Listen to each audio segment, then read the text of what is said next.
আজকে আলোচনা করব স্থানাঙ্কের সাহায্যে ভেক্টর রাশির প্রকাশ, representation of vectors using coordinates. কি বলতে চাইছে তো বলে রাখি, আজকের এই আলোচনাটা আমরা দু ভাগে ভাগ করে করব। একবার আমরা করব 2 ডাইমেনশন বা দ্বিমাত্রিক দেশে, আর একবার করব 3 ডাইমেনশন বা ত্রিমাত্রিক দেশে।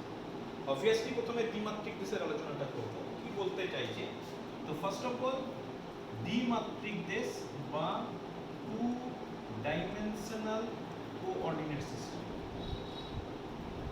2 ডাইমেনশন, আচ্ছা কি বলতে চাইছে, আমি কি আলোচনা করতে চাইছি? বলছে যে সাপোজ তোমার কাছে একটা ভেক্টর দেওয়া আছে, any type of vector given. সেই ভেক্টরটার মনে করো আমার যেরকম 2 ডাইমেনশনাল কোঅর্ডিনেট সিস্টেম আছে। Suppose this is x Axis, this is Y Axis. আমরা জানি দ্বিমাত্রিক দেশ মানে বলতে চাইছে যে আমার দুটো কোঅর্ডিনেট থাকবে, সেই দুটো কোঅর্ডিনেটের সাহায্যে রিপ্রেজেন্ট করব। তো আমার 2 কোঅর্ডিনেটস এক্স এন্ড ওয়াই। তো এই দ্বিমাত্রিক দেশে সাপোজ যে কোনো একটা ভেক্টর রয়েছে। Suppose the vector is O P. O বিন্দুটার অরিজিন, তাহলে ও বিন্দুর স্থানাঙ্ক হচ্ছে 0 0, এবং পি বিন্দুটা হচ্ছে যে কোনো একটা বিন্দু, সে let it be X Y. তাহলে কোনো একটা ভেক্টর তোমাকে দেওয়া আছে, সেই ভেক্টরটাকে তোমাকে রিপ্রেজেন্ট করতে হবে, মানে you will have to find out OP equal to কত। কিভাবে প্রকাশ করব দেখো, তো ভেক্টরটার আদি বিন্দুর স্থানাঙ্ক আর অন্তিম বিন্দুর স্থানাঙ্ক দেওয়া আছে। ওই যে বললাম না, ইউজিং কোঅর্ডিনেটস স্থানাঙ্ক দেওয়া আছে। যদি পি বিন্দুর স্থানাঙ্ক এক্স ওয়াই হয়, আমরা জানি যে আমি যদি পি থেকে লম্ব টেনে দিই, সাপোজ এটা এ বিন্দুতে ছেদ করলো, তাহলে সেক্ষেত্রে ও এ এই ডিসটেন্সটাকে বলা হয় এক্স, এবং এ পি এই ডিসটেন্সটাকে বলা হয় ওয়াই। তাহলে আমরা ফ্রম ফিগার লিখতে পারি ও এ ইকুয়াল টু এক্স এবং এপি ইকুয়াল টু ওয়াই, তাই তো? বেশ, এবার আমি বলি যদি তোমাকে লিখতে হয় ও এ ভেক্টর কত হবে, যদি তোমাকে লিখতে হয় এপি ভেক্টর কত হবে, তাহলে আমি বলতে পারি ও এ ভেক্টরটার এটা হচ্ছে মান, এই যে সরলরেখাটির দৈর্ঘ্য, length of the straight line. তাহলে O A is the magnitude of this vector O A and AP is the magnitude of the vector AP. Then how will you represent these vectors? তো বলে রাখি, তোমাকে একটু মনে করিয়ে দিই, যখন একক ভেক্টরের ডেফিনিশন করেছিলাম ইউনিট ভেক্টর, বলা হয়েছিল unit vector equal two a vector divided by its magnitude. And whenever a vector is divided by its magnitude, we obtain a unit vector along the direction of the vector. অর্থাৎ কোনো ভেক্টরকে যদি তার পরম মান দিয়ে ভাগ করা হয়, তাহলে ওই ভেক্টর অভিমুখে আমি একক ভেক্টর পাবো। তাহলে সেক্ষেত্রে আমি লিখতে পারি এ vector equal to magnitude of the vector into unit vector. এটা সবসময় খেয়াল রাখবে। তাহলে কোনো একটা ভেক্টরকে আমি কিভাবে রিপ্রেজেন্ট করতে পারি, আমি রিপ্রেজেন্ট করতে পারি ভেক্টর রাশির মান ইনটু ওই ভেক্টর অভিমুখে একটা একক ভেক্টর। তাহলে যখন আমি এই ভেক্টরগুলোকে রিপ্রেজেন্ট করব, আমি একই ব্যাপারটা খেয়াল রাখব। কি লিখব, O A vector equal to O A ভেক্টরের মান ইনটু ও এ ভেক্টরের অভিমুখে একক vector. Similarly AP vector equal to magnitude of the vector AP into a unit vector along the direction AP. তাহলে আমি দেখো এখানে নতুন কিছু কনসেপ্ট তোমার আসছে। যখন তোমার 2 ডাইমেনশনাল কোঅর্ডিনেট সিস্টেম হবে, তুমি মনে রাখবে এক্স অক্ষ বরাবর একক ভেক্টরকে আমি আই হ্যাট দিয়ে প্রকাশ করব, এবং ওয়াই অক্ষ বরাবর একক ভেক্টরকে আমি জে হ্যাট দিয়ে প্রকাশ করব। দিস ইজ কনভেনশনাল, অন্য কিছু ভাবে ভাবার দরকার নেই, তুমি ভাবতে পারবে না, তোমাকে আই হ্যাট জে হ্যাট দিতে হবে। তাহলে দেখো আমি যদি ওয়ে ভেক্টরটা লিখতে চাই, আমি লিখতে পারি ওয়ে ভেক্টরের মান, তার মানে এক্স ইনটু ওয়ে ভেক্টর অভিমুখে একক ভেক্টর। ওয়ে ভেক্টর অভিমুখে একক ভেক্টর কি, আই হ্যাট। তাহলে আমার ওয়ে ভেক্টর ইকুয়াল টু হওয়া উচিত x i hat. Similarly AP vector equal to হয়ে যাবে y j হ্যাট। দেখো এই পার্টটা বোঝা গেল কিনা, খুব ইম্পর্টেন্ট একটা কনসেপ্ট, এবং প্রচুর ভবিষ্যতে প্রচুর কাজে লাগবে জিনিসগুলো। ধারণা পরিষ্কার হওয়া দরকার, কারণ এটা যদি বুঝতে না পারি, পরবর্তী দিনের আলোচনাগুলো আমি কিছুই বুঝতে পারবো না। ঠিক?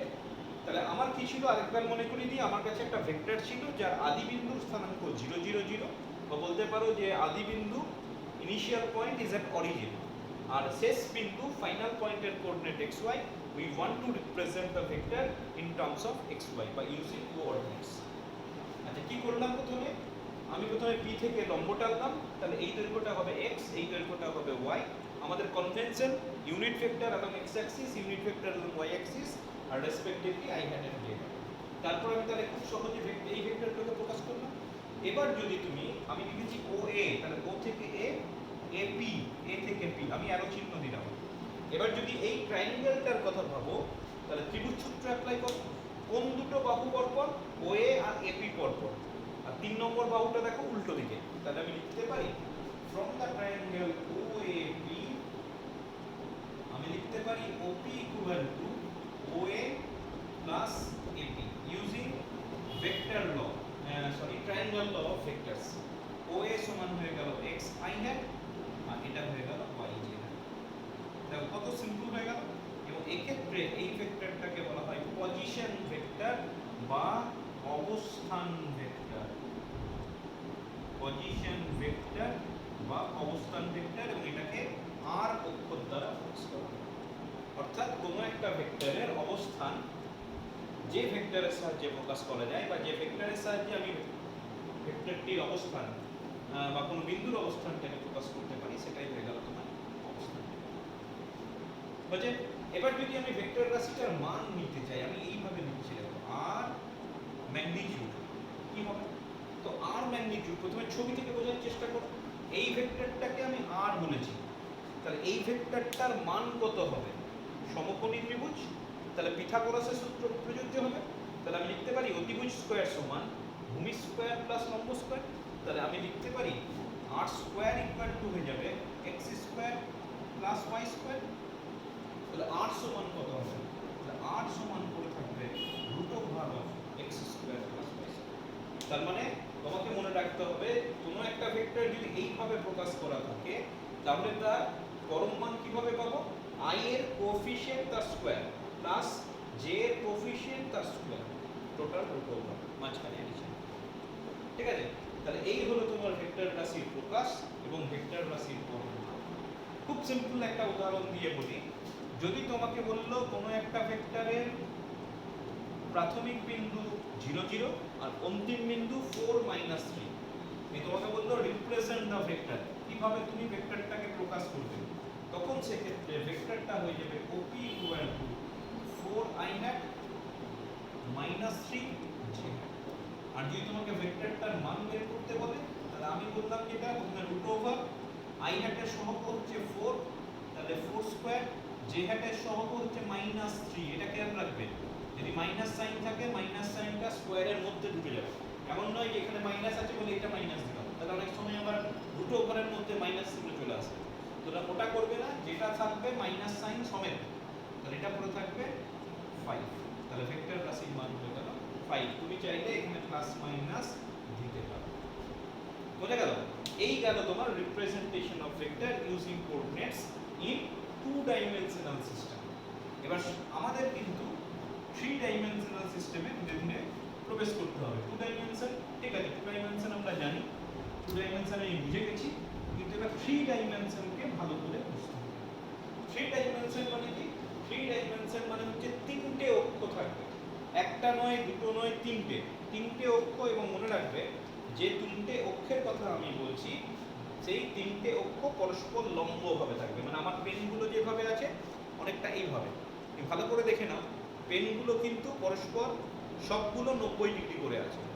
মানে যে তিনটে অক্ষের কথা আমি এখানে বলছি, সাপোজ এই একটা অক্ষ, এই একটা অক্ষ, আরেকটা অক্ষ কোন দিকে আছে? আরেকটা অক্ষ আছে তোমাদের দিকে। তো সেটা আমি এভাবে দেখাতে পারবো না, ওটাকে রিপ্রেজেন্ট করা হয় একটু বাঁকা ভাবে। ঠিক আছে? এবার কোনটা x অক্ষ নেব, কোনটা y অক্ষ নেব, কোনটা z অক্ষ নেব, সেটারও কিন্তু একটা নিয়ম আছে। নিয়ম কি রকম? তুমি প্রথমে যে কোনো একটা অক্ষকে x নিয়ে নাও, যে কোনো, সেটার উপর কোনো বাধা নিষেধ নেই। Suppose we represent this as x Axis. যদি এটা x অ্যাক্সিস হয়, তুমি মনে রাখবে নেক্সট অ্যান্টি ক্লকওয়াইজ যেটা আসবে সেটা y অ্যাক্সিস, এটা জেড অ্যাক্সিস। তুমি এটাকে ওয়াই এটাকে জেড নিতে পারবে না। হ্যাঁ, তুমি যদি এটাকে এক্স নিতে তাহলে তোমার এটা হতো ওয়াই, এটা হতো জেড। আচ্ছা, এটা দেখতে 120 ডিগ্রি মনে হচ্ছে হয়তো, কিন্তু অ্যাঙ্গেলটা 120 ডিগ্রি নয়। Actually X axis is towards you.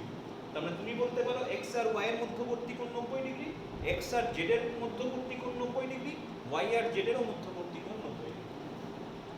এবার যদি এখানে এই 3 ডাইমেনশনাল কোঅর্ডিনেট সিস্টেমে এখানে যদি কোনো ভেক্টর রাশি থাকে, সাপোজ ওই একই রকম নাম দিচ্ছি ওপি, এখানে কিন্তু কোঅর্ডিনেটসটা এক্স ওয়াই জেড হয়ে যাবে।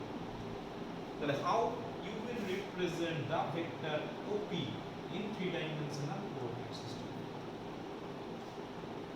কিভাবে করব? আচ্ছা, কিভাবে করব তার আগে তোমাকে বুঝতে হবে এই যে আমি লিখলাম এক্স ওয়াই জেড, আমি যদি শুধুমাত্র এখান থেকে লম্বটা এইটুকু লম্বটা নিই, তাহলে তুমি বলতে পারো এটা ওয়াই এটা জেড, তাহলে এক্স কোনটা বলবো? তাহলে এটা কিন্তু রিপ্রেজেন্টেশন নয়। কিভাবে করব? আচ্ছা, আরেকটু বলি, এক্ষেত্রে এই প্লেনটাকে বলা হয় এক্স ওয়াই প্লেন। এই যে এক্স ওয়াই মিলে যে প্লেনটা, এটা হচ্ছে এক্স ওয়াই প্লেন। অবভিয়াসলি এই প্লেনটাকে বলবো O Z plane, sorry X Z plane. আর যে প্লেনে আমি এটা দেখাচ্ছি পি বিন্দুটা, সেটা হয়ে যাচ্ছে ওয়াই জেড। তাহলে এখানে এক্স ওয়াই জেড লিখবো কি করে? First of all draw A perpendicular to the xy plane, not necessary xy plane, you can draw the perpendicular to xz plane. তাহলে আমি কি করলাম? xy প্লেনের উপর একটা লম্ব টানলাম। সাপোজ এটি xy প্লেনকে c বিন্দুতে ছেদ করছে। এবার আমি কি করলাম? c বিন্দু দিয়ে y অক্ষের সমান্তরাল টানলাম, x অক্ষের সমান্তরাল টানলাম। বোঝা গেল? আমি প্রথমে p বিন্দু থেকে xy তলের উপর লম্ব টানলাম, let it intersects at c in xy plane. Then we draw a parallel line with respect to y axis and x axis. Y axis এর রেসপেক্টে যেটা প্যারালাল আঁকলাম সেটা x axis কে a বিন্দুতে, এবং যেটা x অক্ষের রেসপেক্টে প্যারালাল আঁকলাম সেটা y অক্ষকে b বিন্দুতে ছেদ করছে। যদি করে তাহলে মনে রাখবে OA equal to BC এটা x রিপ্রেজেন্ট করবে, আর OB equal to AC এটা তোমার y রিপ্রেজেন্ট করবে। মানে এই লেংথটা হয়ে গেল x, এই লেংথটা হয়ে গেল y, আর CP এই লেংথটা হয়ে গেল z। ফার্স্ট অফ অল এটা জানা দরকার যখন আমি 3 ডাইমেনশনাল কোঅর্ডিনেট করছি, যে একটা x y z বললাম, x কোনটা y কোনটা z কোনটা। এবার আমার দরকার OA ভেক্টর কত, মানে এইগুলোকে ভেক্টর আকারে প্রকাশ করতে হবে। OA ভেক্টর বা BC ভেক্টর কত হবে, OB ভেক্টর বা AC ভেক্টর কত হবে, আর CP ভেক্টর ইকুয়াল টু কত হবে।